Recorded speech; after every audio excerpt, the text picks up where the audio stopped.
My parents always liked to cook at 3 o'clock in the middle of the night, so I couldn't help but post on the internet to complain about this. Soon after, a netizen replied, "Cooking at 3 o'clock in the middle of the night, are your parents raising ghosts?" This story comes from a netizen who is alive or dead at this time. I don't know. I will tell the story in the first person. At 3 a.m., I came out to go to the toilet in a daze.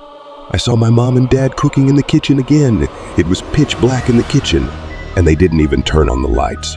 I couldn't help but complain, "Mom, why are you cooking in the middle of the night again?" My mom laughed, embarrassed, said, "This is not the old always hungry at night." My dad also laughed and scolded, "Only you young people are allowed to order takeout every day to eat late night snacks. Not allowed to make late night snacks for us old people, drink a cup of hot milk, and go back to bed." During this, I had no choice but to go back to my room. But for a long time, I cannot help but post online to troll this. I did not expect the post just sent out a minute or two. There will soon be netizens commented on. Most of the comments are that my parents are very cute.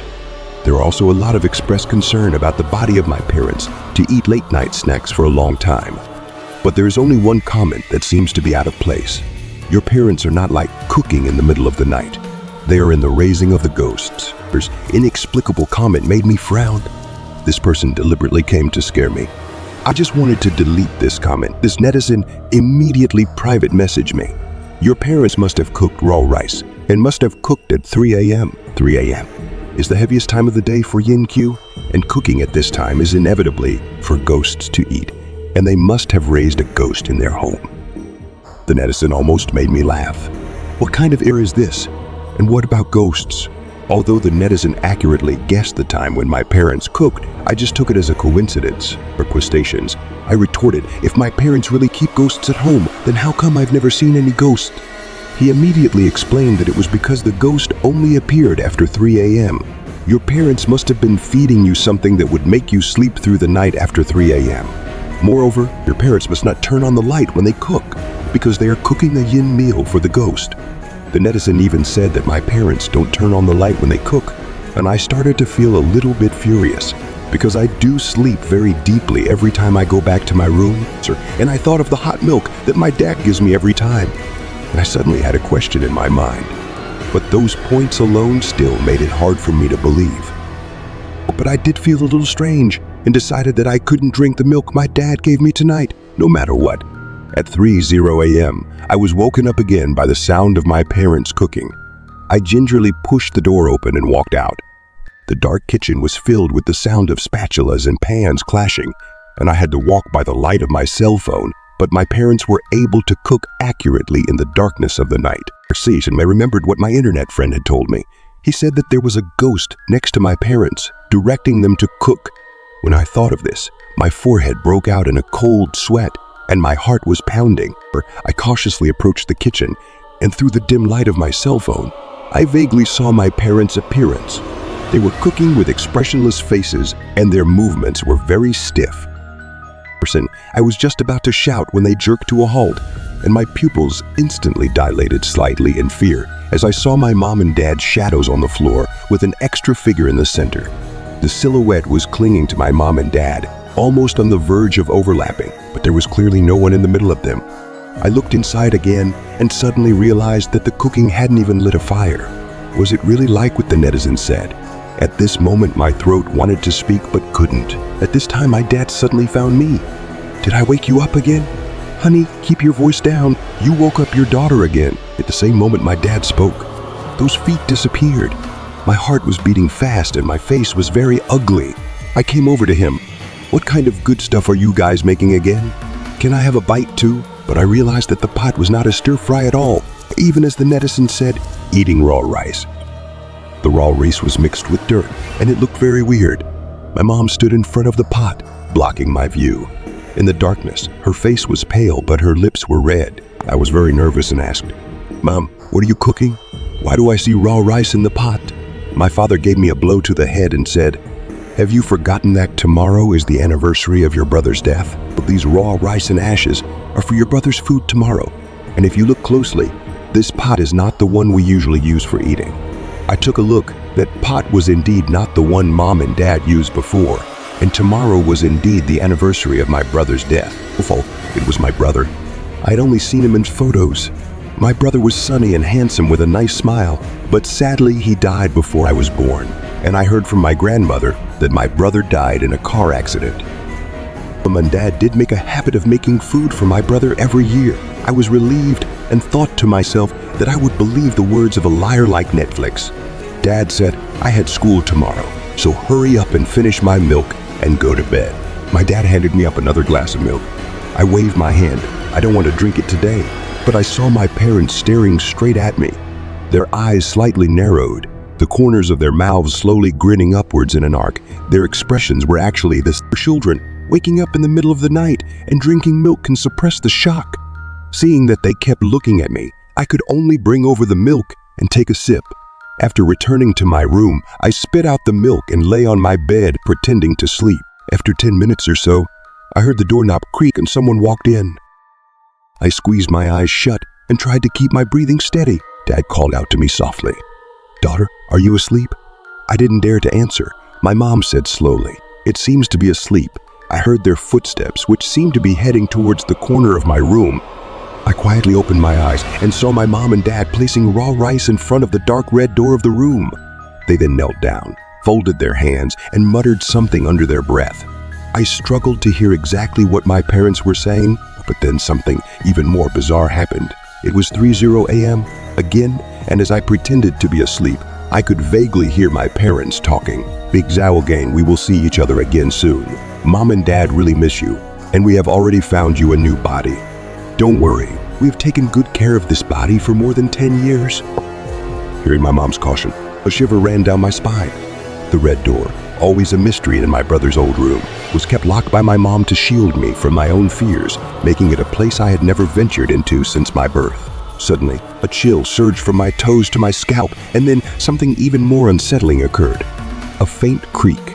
The door, known to be perpetually sealed, inch by inch began to open, revealing just a sliver of profound darkness. My heart skipped a beat, haunted by the notion that an unspeakable horror lurked behind that door.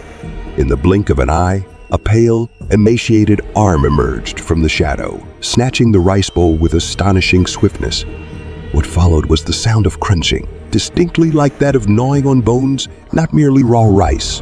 Terror enveloped me, freezing me in place, too frightened to even breathe. At this time, I saw the door. That thing slowly stretched out his head. His head is more than twice as big as an ordinary person's. Looks extremely strange. I stared as hard as I could, but I couldn't see the thing's face at all. However, as soon as my parents saw the thing, a pleasing smile appeared on their faces, and their lips were raised extremely high, looking extremely odd. Sharp laughter spilled out of their mouths. Mom stroked the thing's head. "My son has grown so strong. Our family will be reunited the day after tomorrow." Dad lowered his head and let out a sobbing sound. Looking at the extremely bizarre scene in front of me, I felt very scared. How I do not want to believe that he is my dead brother. The ghost attached itself to my mom's ear as if whispering something, and the next second I heard my mom say something that made me almost scream out loud. He said that his sister had woken up a long time ago and was peeking at us from behind. In the next moment, my parents' heads turned quickly, their eyes looking straight towards me. I quickly closed my eyes, but my fingers hidden under the covers trembled uncontrollably as footsteps slowly approached towards my bedside. Mom's voice rang out, "Daughter, are you awake?" This voice was completely different from the tone in which my mom usually spoke, and there was a deep malice in her voice. I didn't dare make a sound, desperately praying that they wouldn't realize I was pretending to be asleep. My dad said, as if he was really asleep, "And ghosts are always wrong," I said, "Let's go."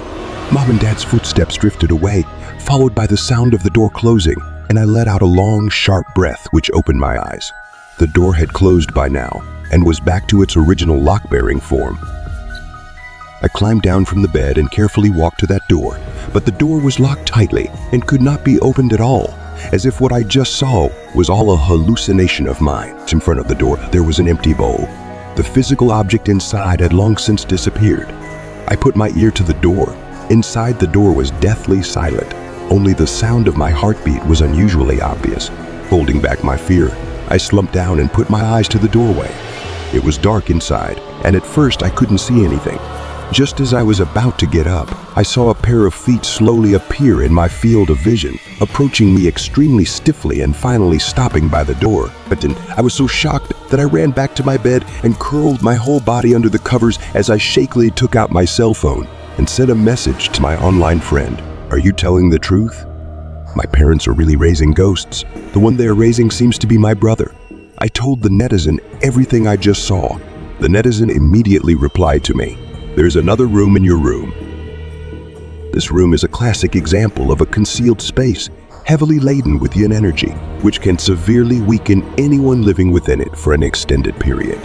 Your parents are intent on having your brother's spirit inhabit your body, fueled by his significant evil spirit, residing in that room for ages, aims to take over your body, slowly consuming the rightful owner from the inside out until nothing but a layer of skin remains.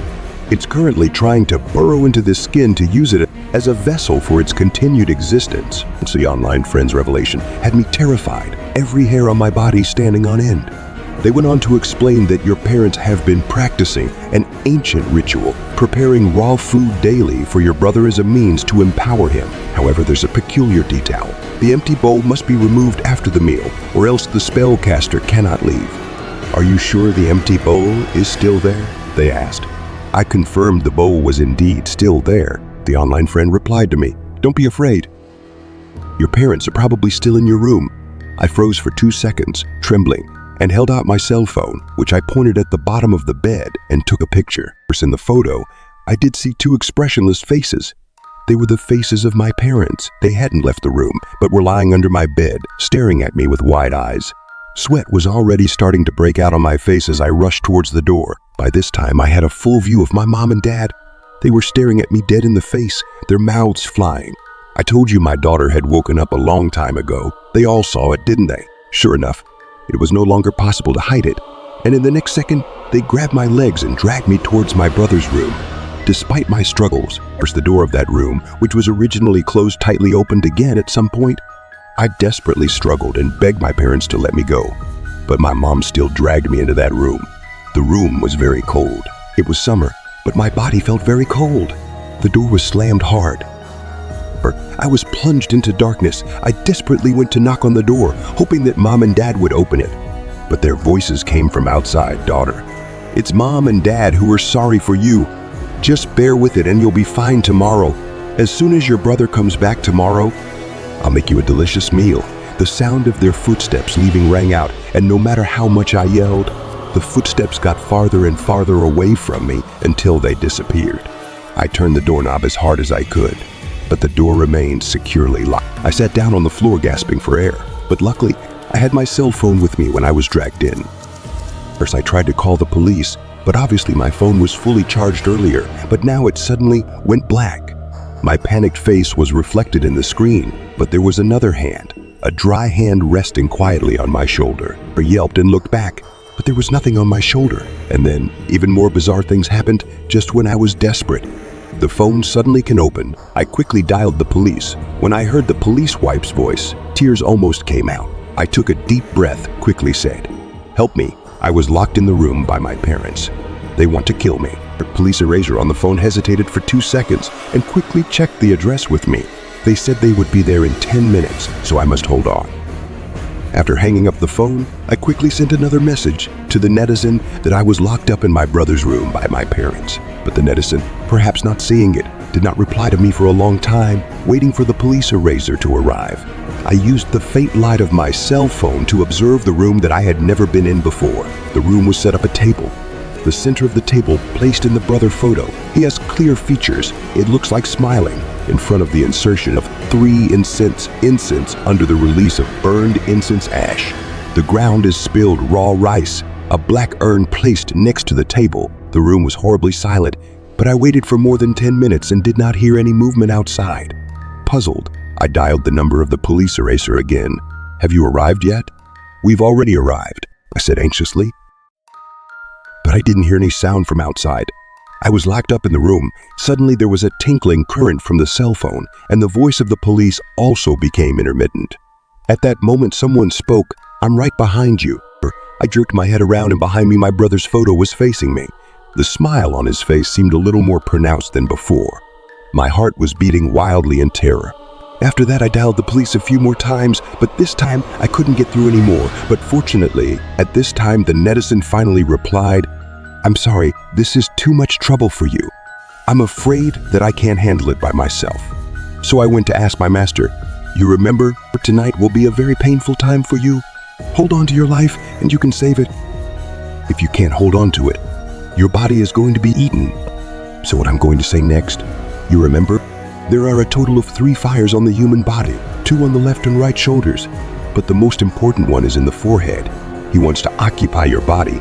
Necessarily first blow out the 2 fires on your shoulders, and so on. He finally blew out the fire on your forehead. Only then is the complete occupation of your body. You have been living in this room for years, and I am afraid that the fire on your left shoulder has already been blown out. Of course, I'm on my way over to your house now, but I'm so far away that it will take me over 2 hours at the earliest. This is where the story ends. As the story shared by the netizen is no more at this point. 2 days have passed so far, and I have not heard from this netizen yet. Do you think they will manage to survive in the end? If I receive a reply from him in the follow-up, I will be the first to tell it. Follow me. Let's look forward to the next story.